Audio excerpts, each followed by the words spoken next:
The encrypted channel crackled 3 times before Nehajun's system locked onto the signal. He almost let it pass. It was 2:47 a.m. in Seoul, and the rain outside his penthouse window was doing what Seoul rain always did, falling like it had a grudge, streaking the glass in long, cold lines against the neon bleed of the city below. Hajun sat at the mahogany table in his open black silk shirt, the tattoos across his chest and neck catching the dim light like a warning written in ink. 6 months of sleepless nights had carved something hollow into his face. He still looked dangerous. He always looked dangerous. But tonight, like every night for the past 6 months, there was something absent behind his eyes. Her name lived in that absence. Lori. He pressed play on the intercepted voicemail routine surveillance, a low-level foot soldier reporting a failed operation out of Mombasa. He expected coordinates. He expected a body count. What came through the static stopped his blood cold. Sir, the target. We missed her. Sir, your ex-wife. A sharp breath. A sound like scrambling. She's still alive. The phone slipped. Nehajun, the man whose name made syndicate bosses from Busan to Bangkok lower their voices, caught the edge of the mahogany table with one hand like the floor had tilted beneath him. Sweat he hadn't noticed broke across his face. His knuckles went white. Behind him, had he turned around, he would have seen her, standing in the shadow of the doorway in a flowing white dress, her dark curls framing a face carved from absolute calm Lori. Not a ghost, not a memory. Here, watching him absorb the news she had engineered for him to receive, at exactly this hour, on exactly this night. But Hajun didn't turn around. He was still gripping the table, still staring at the rain-soaked city, still trying to breathe through the single impossible truth that had just dismantled 6 months of grief in 4 seconds. She was alive, which meant the funeral was a lie. The casket was a lie. The flowers he'd laid on cold November ground a lie. And somewhere out there, the woman he had buried was breathing, moving, planning while he had been rotting in a penthouse built for 2, ruling an empire that meant nothing without her in it. The questions came at him like gunfire. Where is she? Who got to her first? And why? Why did she let him believe she was dead? He didn't know yet that the answer to every single one of those questions was standing 6 feet behind him, watching him fall apart with the patience of someone who had been waiting a very, very long time for him to catch up.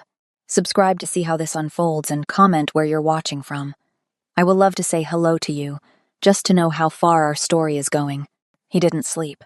By 4 a.m., he had pulled every file he kept on Lori's death, the forensics report, the explosion photographs, the dental confirmations signed off by a doctor he had personally vetted. He spread them across the mahogany table and stood over them the way a general stands over a map of a battle he has already lost, looking for the lie stitched into the fabric of every verified fact. The rain kept falling. Seoul kept breathing outside the glass. And Nehajun stood there sweating in his open shirt, tattoos and all, dismantling 6 months of grief with the cold efficiency of a man who had been lied to before, just never like this. Never by her. By 5 a.m., he had made the call. His site manager answered on the first ring, the way everyone answered when Hajun called at hours that weren't hours. Sir, 1 word. Flat. Waiting. Yongsan Cemetery, Hajun said. Section 9. The grave registered under Lori Hajun. He hadn't used her name out loud in 6 months. It landed in his own mouth like something foreign. Exhume it. A pause that lasted exactly as long as the man on the other end valued his life. Tonight, sir? Now. He was there by the time the machinery arrived. He stood at the edge of the grave in the pre-dawn dark while the rain turned the cemetery mud black, and his men worked in silence around him, because nobody spoke when Hajun looked the way Hajun looked right now. The headstone read her name and her dates and a line he had chosen himself, standing in a funeral director's office while his hands shook inside his pockets where no one could see them. Beloved.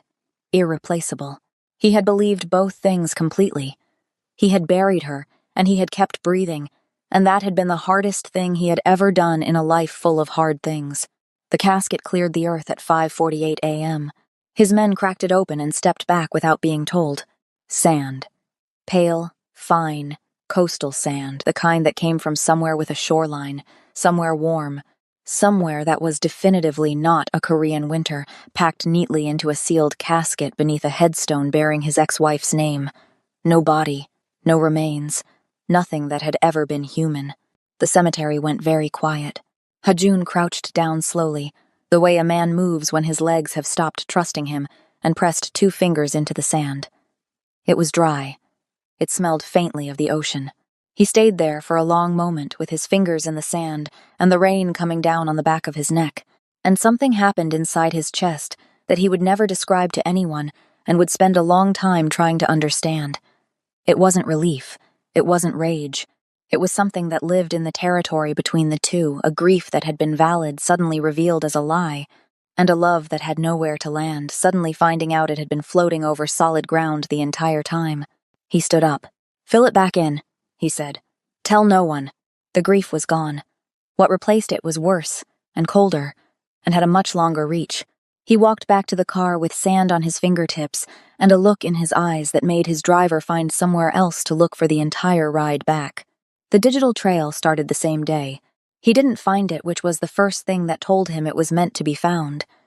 Hajun had not survived 20 years at the top of the Seoul underworld by stumbling onto things accidentally. Everything that came to him uninvited, he treated as a weapon pointed in his direction. So when his head of intelligence flagged an anomaly in the dead comm channel they had used 3 years ago, back when Lori was still beside him, back when she used to sit cross-legged on the penthouse floor, reading intercept transcripts like they were novels, he felt something he hadn't expected. He felt her. Not literally, but the shape of it, the precision, the way the anomaly was placed exactly where she knew he would be looking, because she had watched him look there 100 times.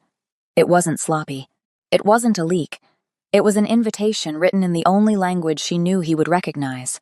The first node led to a dead drop in Incheon, a storage locker registered to a name that meant nothing to anyone who didn't know that Lori had a habit of naming things after cities where she'd been happy. The locker contained a burner phone with a single coordinate loaded into its Maps application. That coordinate pointed to a mail forwarding address in Bangkok. The Bangkok address had a package waiting held for 6 months, paid up front containing a photograph of a hotel lobby in Nairobi with a room number circled in red ink. Hajun was on a plane inside 4 hours. He moved quietly, which for a Korean Mafia boss meant he moved with 6 men instead of 60, and no motorcade and no notifications sent ahead.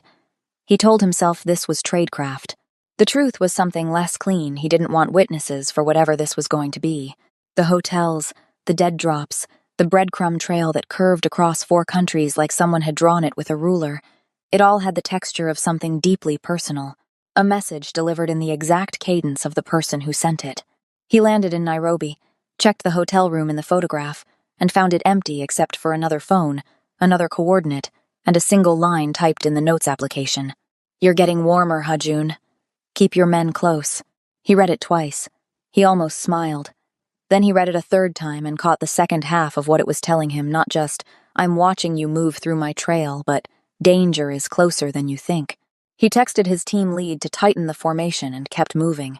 The trail doubled back.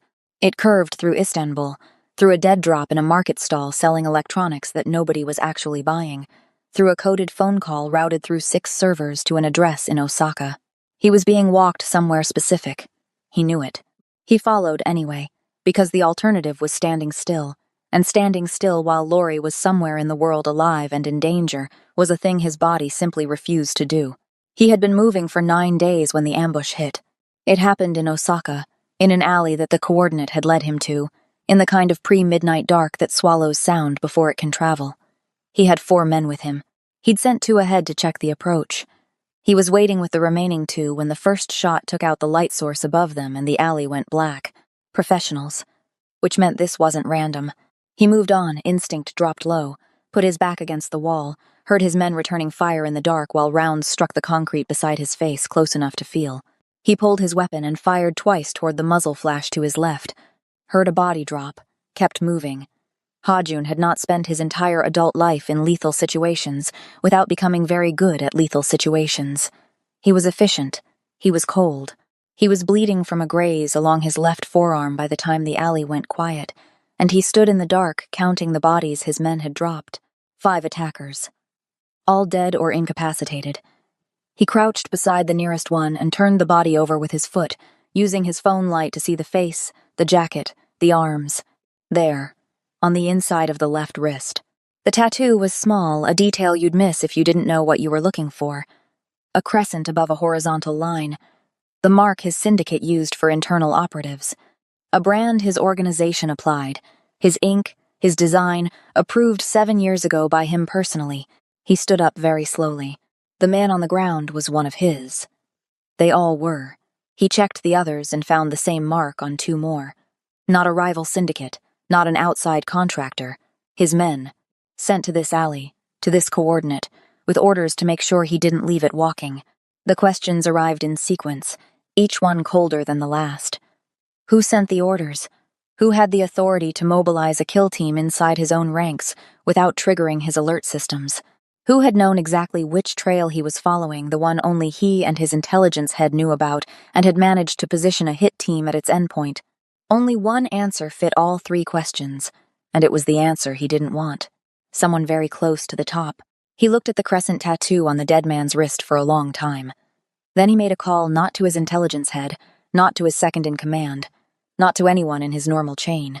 He called a number he kept memorized and never written, a number attached to a safe house so classified it existed in no file, no server, no document in his organization.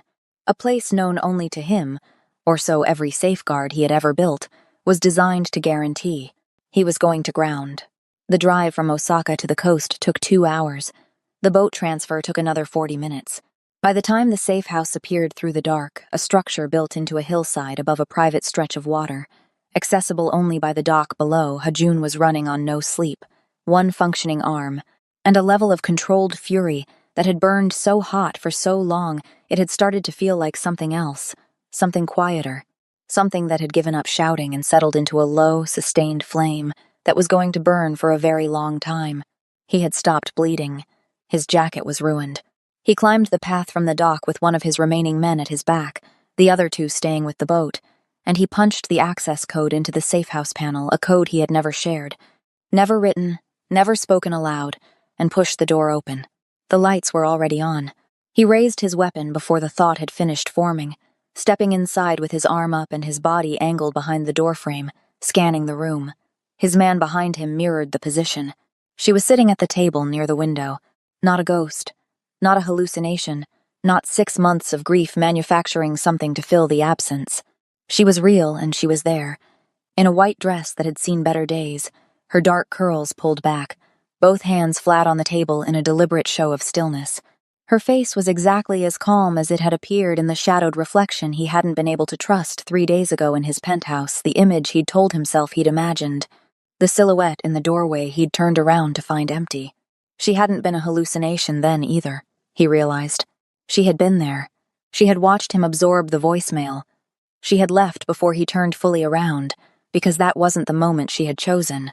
She had been in the doorway for less than a minute, long enough to confirm he had received the voicemail, long enough to watch his composure shatter the way she had calculated it would. Then she was gone, slipping back into the dark before his body finished deciding to turn around. He stood in the doorway of the only safe house in the world she shouldn't have known existed, gun raised, arm bleeding through the bandage, staring at his dead ex-wife, who looked back at him with the expression of someone who had been waiting for a flight that was mildly delayed. "You found the place," she said. His voice, when it arrived, was very quiet. The quietest version of his voice was the one people in his organization feared most. "How are you in this room?" "Sit down, Hayon. How are you in this room?" "Because I've known about this room for 4 years." She tilted her head slightly. "You built it the year after the Busan incident. You used Jungwoo's construction crew, but Jungwoo's second site manager was running errands for me that month. He mentioned it. I filed the information away." A pause. "I file everything away. You know that." He did know that. It was one of the first things he had understood about her, back before understanding her became the most dangerous project of his life. He lowered the weapon by degrees, the way a man lowers something heavy when his arms have run out of argument. He came inside. He sat down across from her at the table, because his body needed to sit, and because the gun was pointless, and because she was alive and in front of him, and he didn't know yet what to do with that beyond let it be true. He looked at her for a long time. "The voicemail," he said. "Yes. You sent it. I positioned it where your systems would intercept it." "Yes." The soldier on the recording was one of Do Yoon's field operators out of Mombasa, genuinely panicked, genuinely reporting a failed hit. He didn't know he was being recorded on a secondary channel I had already compromised. He thought he was reporting to Do Yoon's logistics head. Instead, he was reporting to me. The trail. Incheon. Bangkok. Nairobi. Istanbul. Osaka. All of it. You walked me into that alley. Something shifted in her expression, not guilt, not quite, but something adjacent to it. Acknowledgement. I didn't know they'd have a team there that fast. I underestimated how quickly he'd move when he realized you were following the trail. She looked at his arm. How bad is it? Tell me who, Hajun said. Tell me the name. She held his eyes. Outside, the water moved against the dock in long, dark swells, and the silence between them had the weight of 6 months packed inside it. Kim Do-yoon, she said. The name landed exactly the way she knew it would. He didn't move. He didn't blink. He sat very still with Kim Do-yoon's name inside his chest, and felt it do the damage it was always going to do when it finally arrived, because Kim Do-yoon was not a rival. Kim Do-yoon was not a stranger. Kim Do-yoon was his second-in-command of 11 years, the man who had stood at his right hand through 4 syndicate wars, the man who had toasted at his wedding, the man who had sat beside him in the front row of a cemetery 6 months ago, with his head bowed and his hand on Hajun's shoulder while they buried a casket full of sand. No, Hajun said. The word came out flat. Yes, Do-hyun has been with me since before me. I know. Her voice didn't rise. It never rose. That had always been the thing about Lori that his world had never understood. The Mafia boss shouted. His wife lowered her voice and the room went cold. He ordered the hit 8 months ago. He had been planning the succession for over a year before that. You were the obstacle, Hajun. I was the leverage. She paused. He sent the team for me first because he calculated that losing me would destabilize you long enough for him to move the pieces into position. He wasn't wrong about the destabilization. Hajun said nothing. The lamp on the table put half her face in light and left the other half in shadow, and she sat in it without fidgeting, without looking away, with the particular stillness of someone who has rehearsed this moment 10,000 times in the dark and arrived at the real version of it completely prepared. I found out 3 days before the car, she said. I had been monitoring a secondary comm channel I didn't tell you, because you would have told me I was being paranoid and then told Do-hyun I was monitoring him, because you tell Do-hyun everything. She said it without accusation, just fact, the kind of fact that had lived between them for years. When I confirmed it, I had 48 hours before the scheduled hit. I couldn't come to you. You could have come to me. The quiet in his voice had a fracture in it now. And said what? Your brother wants me dead, Hajun? Your brother who you have trusted with your life every day for 11 years? Who you would have defended before the sentence was finished? She shook her head, just once. You would have confronted him. He would have denied it. And then I would have been dead inside a week, and you would have spent the rest of your life not knowing which version of events was true. She held his gaze. I chose the version where I survive long enough to prove it. He sat with that. He sat with all of it, the sand in the casket, the headstone with its 2 lines he had chosen himself, the 9 days of chasing her breadcrumbs across the globe while the man at the top of his organization, the man who had probably written the hit order on a Tuesday and attended her funeral on a Friday, had been sitting in Hajun's own boardroom running his empire. He sat with the particular, devastating knowledge that she had been right. That if she had come to him with Kim Do-yoon's name, he would have defended the man, not because he was stupid, because he was loyal, and loyalty had always been the seam in his armor, the one place where his control slipped, and Lori, who understood him better than anyone alive, had known exactly where that seam was and had made her decisions accordingly. She had been protecting herself from the threat. And from him. The lamp flickered once in the silence between them. The water outside moved against the dock. Hajun put both hands flat on the table, mirroring her, and looked at the woman he had buried 6 months ago. He has to die, Hayon said. Yes, Lori said, but not the way you're thinking. She reached beside her and placed a drive on the table between them. Because the way you're thinking, you walk back into Seoul and put a bullet in him, and his entire network, which is currently bigger than yours, because he has been quietly absorbing your assets for 6 months while you grieved, burns the rest of what you have to the ground on his way out. She tapped the drive. This is every piece of infrastructure he has built, every account, every man he has flipped, every arrangement he has made with the 3 rival syndicates he has been courting in exchange for regional territory he has no right to offer. She looked at him. I have been building this file for 6 months. I have been inside his operation the entire time he thought I was dead. He has a deadline, Ha-jun. 6 days from now, he has a summit scheduled with 3 rival heads, Busan, Daegu, and the Manchurian group he has been courting for 8 months. If you are not dead before that room fills, the deal collapses, and he loses the external backing he needs to hold what he takes. 6 days is all we have before he stops being careful and starts being desperate. Ha-jun looked at the drive. He looked at her.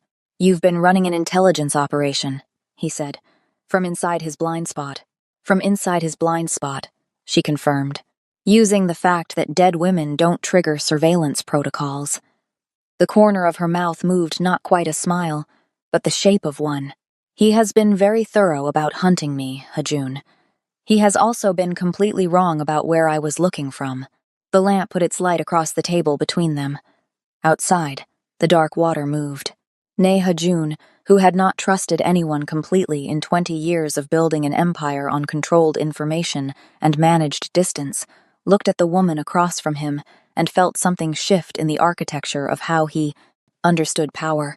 She had done in 6 months, alone, in hiding, what his entire organization had failed to do from the inside. She had mapped the enemy. She had built the case. She had walked him here across 4 countries, through an ambush, bleeding not to rescue him, to brief him. What do you need from me? He asked. It was possibly the first time in their entire history together that he had asked that question and meant it without condition. Lori looked at him for a moment. Then she reached out and opened the drive on the laptop she had already set up, of course she had, and turned the screen toward him. I need you to follow my lead, she said. For once in your life. He looked at the screen. He looked at her. And Ne Ha-jun, who controlled every breath drawn in the soul underworld, who had built his empire on the principle that no variable was beyond his management, who had stood at his ex-wife's grave in November rain, and believed, completely, that the most important person in his life was gone, said yes. The word yes sat between them for exactly 3 seconds, before Ha-jun's jaw tightened, and the old machinery started turning again, the instinct to qualify, to condition, to find the angle where he could say yes and still mean yes, but on my terms. Lori watched it happen across his face with the patience of someone who had studied that face for years and knew every tell in its architecture. Before you revise that answer, she said, understand what I mean when I say follow my lead. I don't mean consult me. I don't mean keep me informed. I mean exactly what I said. My plan, my sequence, my call on timing. She held his gaze without flinching. Every time you have deviated from a plan in the last 11 years because your instincts told you to. Do-hyun was there to absorb the fallout and redirect the outcome, which means every time you went off script, you were handing him an opportunity. That ends now. The fracture in his voice from earlier had sealed itself back over. You're asking me to operate blind inside my own organization. I'm asking you to operate with me instead of around me. There's a difference. She turned the laptop screen further toward him. Look at what he's built, Ha-jun. Really look at it. He looked. He took his time with it because Ne Ha-jun was many things, but he was not a man who let his ego prevent him from processing information that mattered. What Lori had compiled across 6 months of working from the shadows was not a summary. It was a complete anatomical map of a parallel empire constructed inside the skeleton of his own, patient and precise, the way a parasite constructs itself around a host's infrastructure without disturbing the surface. Do-hyun had flipped 31 of Ha-jun's mid-level operators. He had redirected 4 revenue streams through shell accounts registered in jurisdictions Ha-jun had no presence in. He had made promises to 3 rival syndicates, territorial concessions, route access, protection guarantees, all in Ha-jun's name, all designed to isolate him the moment the transition happened. He had been building toward a Thursday. Lori had highlighted it at the bottom of the document. A date, 6 days from now, when Do-hyun had scheduled a summit with all 3 rival heads under the pretense of a trade negotiation. A summit that was actually a coronation, contingent on Ha-jun being dead before the room filled. 6 days. Ha-jun closed the laptop slowly. He scheduled a Thursday. He always liked Thursdays. You used to joke about it. She said it without softness, just the fact of it, placed on the table between them like another piece of evidence. He had joked about it. 11 years of Thursdays, Do-yoon arriving early, Do-yoon staying late, Do-yoon managing the things that Ha-jun was too busy or too proud to manage himself. 11 years of mistaking proximity for loyalty.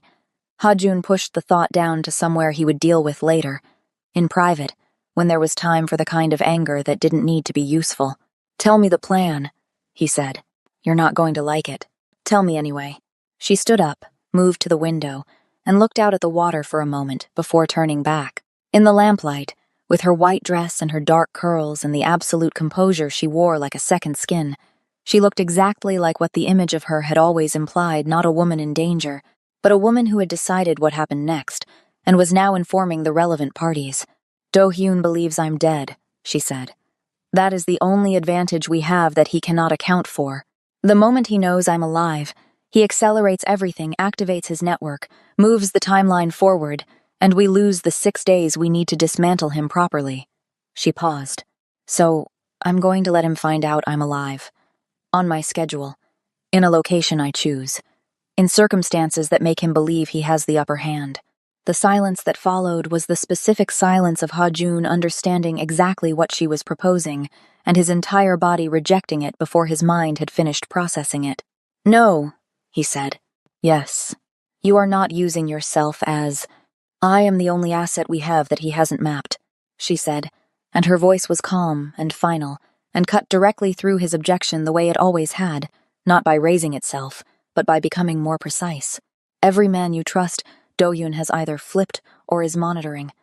Every safe channel you use, he has access to.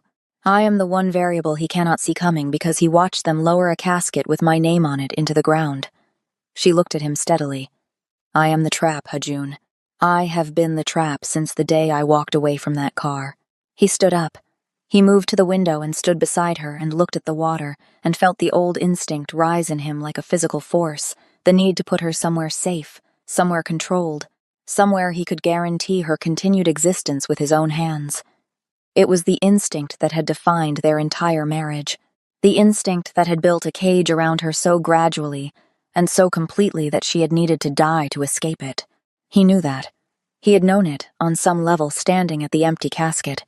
He knew it more clearly now, standing beside her in the lamplight with 6 months of her absence still raw in his chest.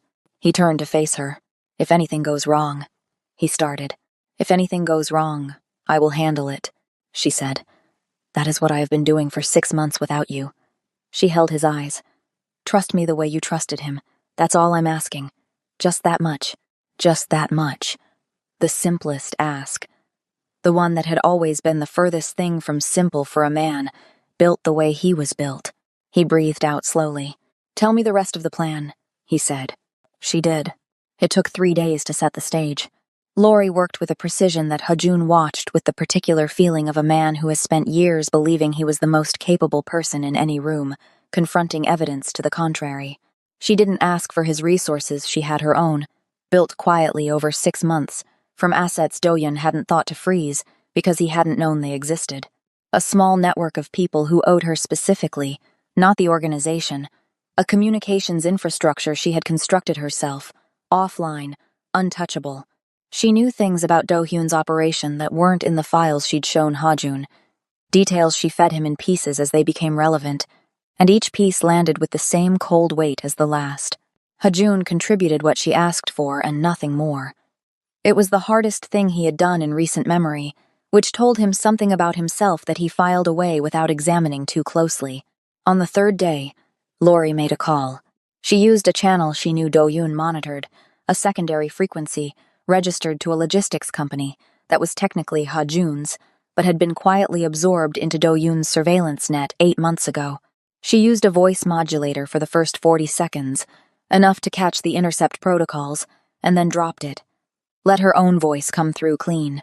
Said 3 words in Korean that she knew would travel up the chain to Do-yoon's ear within the hour. "I'm still here." Then she ended the call and looked at Ha-jun across the table. "Now we wait," she said. 48 hours, maximum.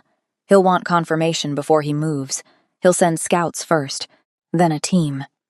She had already identified the two most likely locations Do-yoon would expect her to surface a safe house network she had used openly during her marriage.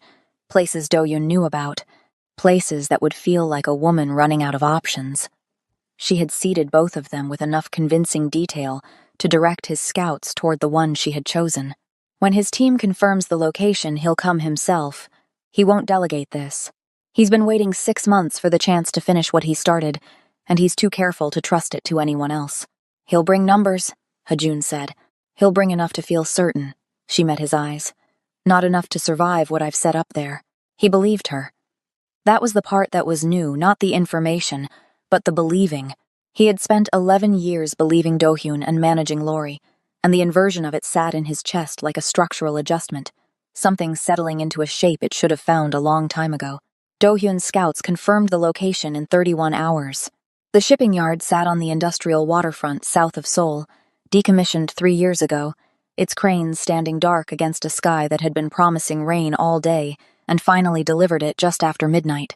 Hajun arrived first, 2 hours before the window, with the 4 men Lori had cleared vetted personally. Loyalty confirmed through methods she had not fully elaborated on, and he had decided not to interrogate. He took his position. He checked his weapon.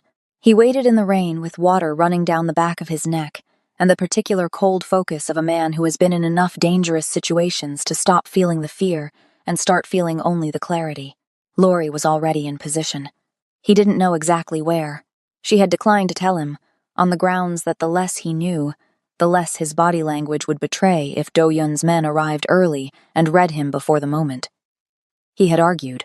She had looked at him with that specific expression, patient, immovable, certain, and he had let it go. Do-hyun arrived at 12:47. He came with 9 men, which was conservative for Kim Do-hyun, who liked overwhelming force the way other men liked expensive suits. In a different set of circumstances, Hajun might have taken that as a compliment. Do-hyun moved through the shipping yard with the confidence of a man who had chosen the terrain and controlled the variables, which meant Lori's staging had worked. He believed this was her ground, not his. He had his weapon drawn, and his collar up against the rain, and 11 years of practiced loyalty arranged across his face in the expression Hajun had trusted completely until 72 hours ago. Hajun stepped into the light. Do-hyun stopped. The 9 men stopped. Something moved behind Do-hyun's eyes: surprise, recalculation, the rapid reorganization of a plan meeting an unexpected variable, and then it smoothed over with the particular control of a man who had been hiding things for a very long time. Hajun. His voice was exactly what it had always been. Warm, steady, the voice of a man who knew how to make sincerity sound like breathing. I've been looking for you, when I heard you'd gone off-grid. The grave was empty, Hajun said. A pause. What? Lori's grave. I had it exhumed. He watched Do-hyun's face. Sand, Do-hyun. Someone filled a casket with sand and put her name on a headstone, and you sat beside me at that funeral with your hand on my shoulder. He let that land. Was that difficult? Sitting there like that? The warmth in Do-hyun's expression didn't disappear. It transformed subtly, the way expensive things transform when the light changes, revealing what they actually are. You're not thinking clearly. You've been off-grid. You're injured. You've been chasing something that— His left coat pocket, Lori's voice said. It came from above and to the right from the elevated gantry running along the upper edge of the yard's main structure, 40 feet up, invisible in the dark. Do-hyun's men swung toward the sound, weapons raising, and in the half-second of redirected attention, Hajun was already moving down and left, away from the sight lines, the way she had told him to move if she called a position. Trust the geometry, she had said. I've done the geometry. The first shot from her position was a warning. It took the weapon out of the hand of Do-hyun's closest man, without touching the man, a piece of marksmanship so precise, it momentarily stunned the entire yard into stillness. The second shot was not a warning. A second man went down. The third and fourth were already being handled by Hajun's 4 men emerging from their positions, and the yard dissolved into controlled chaos, controlled because one side of it had been orchestrated, and the other side had not. Do-hyun ran. Of course he ran. 11 years of proximity had taught Hajun many things about Kim Do-hyun, and one of them was that Do-hyun's courage was entirely conditional on his odds. He broke for the far end of the yard, toward the water, toward a boat that Ha-jun's team had already disabled 2 hours ago and that Do-hyun didn't know was sitting dead in the dock. Ha-jun went after him at a run, through the rain, across wet concrete and rusted container tracks, closing the distance with the single-minded focus of a man who had put 6 months of grief and fury into a shape that could move very fast. He caught him at the dock's edge. Do-hyun turned with a backup weapon, a small thing, a last resort thing, and got it halfway up, before Ha-jun hit him, and they went to the ground together on the wet dock, planking in the rain.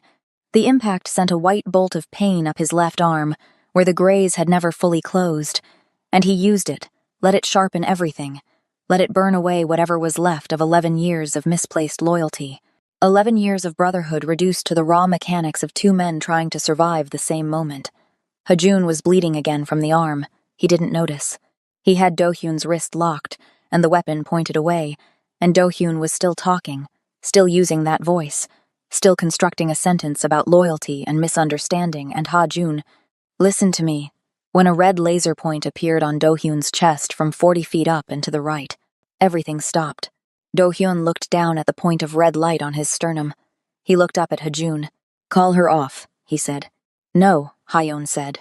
Ha-jun, we can negotiate this, whatever she told you. She told me the truth. He said it quietly. The quiet version. That's the part you never accounted for. You knew she'd run. You knew she'd hide. You calculated that even if she survived, she wouldn't be able to get to me before you finished the play. He looked at the man he had called a brother for 11 years. You didn't calculate that she'd spend 6 months taking you apart from the inside while you were looking in the wrong direction. Do-hyun's face did something complicated in the rain. The warmth finished its transformation into something underneath it. Something harder. Something that had always been there, patient and cold, waiting for its moment. She's always been the most dangerous thing in your orbit, he said. I was trying to protect the organization. You were trying to take the organization, Ha-jun said, and you chose the wrong woman to use as a variable. He stood up. He looked at the red point on Do-hyun's chest. He thought about 11 years. He thought about a casket full of sand in November rain. He thought about the 48 hours he had just spent watching Lori dismantle an empire from a safe house table while he learned, for the first time in his adult life, what it felt like to operate as a partner instead of a sovereign. He stepped back. Lori, he said, not loudly. Just enough to carry. The shot came clean through the rain. The yard went quiet. The rain didn't stop, it kept coming down the way Seoul rain always did. Indifferent and relentless, but the yard went quiet in the way that places go quiet after the thing that needed to happen has happened. Ha-jun stood on the wet dock for a long moment with his face up in the rain, not thinking, not calculating, just breathing. He heard her footsteps on the gantry stairs. He heard them cross the yard. He turned before she reached him and watched her come through the dark toward him, no white dress now, tactical black from collar to boot, her curls pulled back, and a rifle slung across her shoulder like she had been born with it there, which in some version of the truth she had, and she stopped in front of him and looked at him with that face. The calm one, the calculating one, the one he now understood was not the absence of feeling but the total mastery of it. You moved left, she said. You said trust the geometry. You never trust geometry. I'm trying something different, he said. She looked at him for a moment.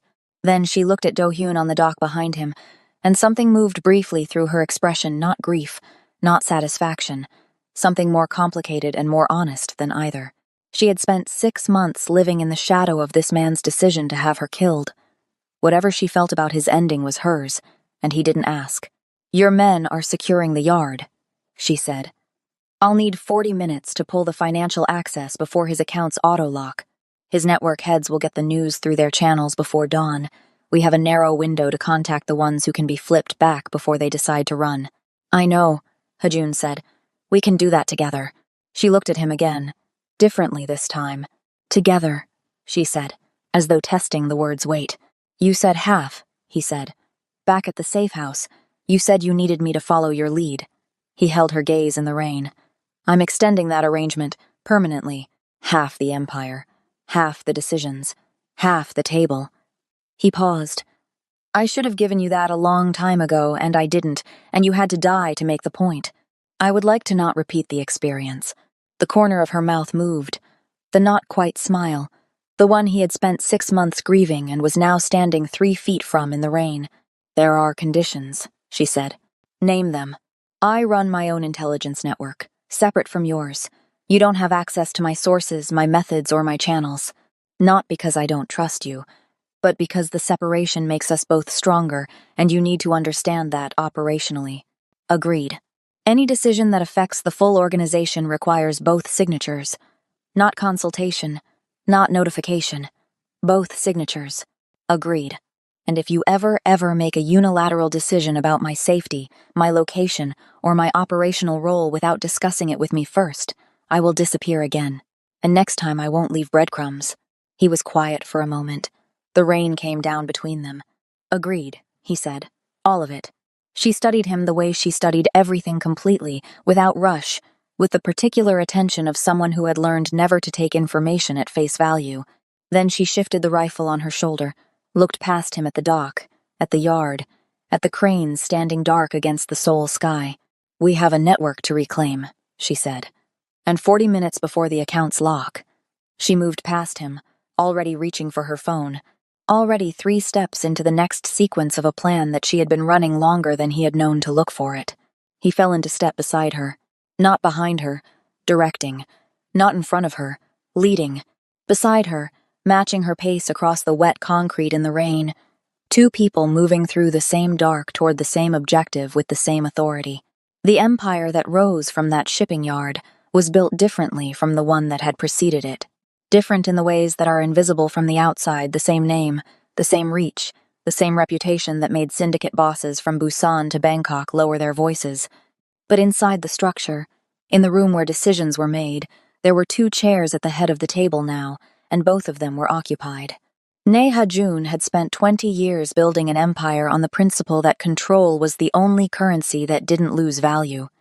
He had been right about almost everything, and catastrophically wrong about that one thing, and it had cost him 6 months and 1 casket full of sand to arrive at the understanding that the most powerful position he had ever occupied was the one beside her, at a table they both owned, in a world they were both responsible for. Lori had spent 6 months proving that a ghost with a plan was more dangerous than a king with an army. She had been right about that. She had been right about most things.